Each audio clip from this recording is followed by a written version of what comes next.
గోల్కొండ మన రాష్ట్రం మన టీవీ.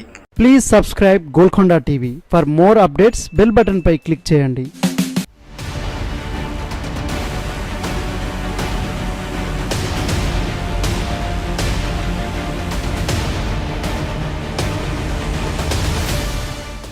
బీఆర్ఎస్ తరపున సీనియర్ నాయకుడు సికింద్రాబాద్ ఎమ్మెల్యే పద్మారావు గౌడ్ పోటీ పడుతున్నారు.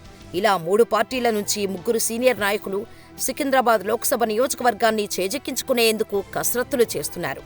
2019 పార్లమెంటు ఎన్నికల్లో సికింద్రాబాద్ లోక్సభ నియోజకవర్గంలో బీజేపీకి 42.47% ఓట్లు వచ్చాయి. బీఆర్ఎస్కు 35.61, కాంగ్రెస్కు 19.12 చొప్పున ఓట్లు పడ్డాయి. అయితే ఇప్పుడు పరిస్థితులు మారాయి. తెలంగాణలో కాంగ్రెస్ అధికారంలో ఉంది. గత అసెంబ్లీ ఎన్నికల్లో సికింద్రాబాద్ లోక్సభ పరిధిలోని 6 అసెంబ్లీ స్థానాలను బీఆర్ఎస్ గెలుచుకుంది. దీంతో ఈసారి సికింద్రాబాద్ లోక్సభ నియోజకవర్గంలో హోరాహోరీ పోరు తప్పదనే అభిప్రాయాలు వ్యక్తమవుతున్నాయి. సిట్టింగ్ స్థానాన్ని కాపాడుకోవటం కిషన్ రెడ్డికి సవాలే అని చెప్పాలి. ఇప్పటికే కిషన్ రెడ్డి టార్గెట్గా రేవంత్ వ్యూహాలు అమలు చేస్తున్నారు.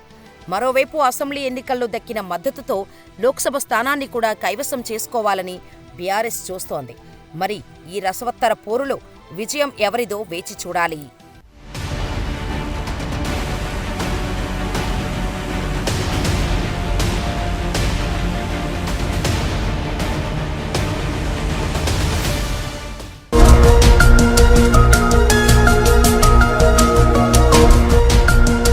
సత్యాలు చెప్పడానికి సాహసం కావాలి.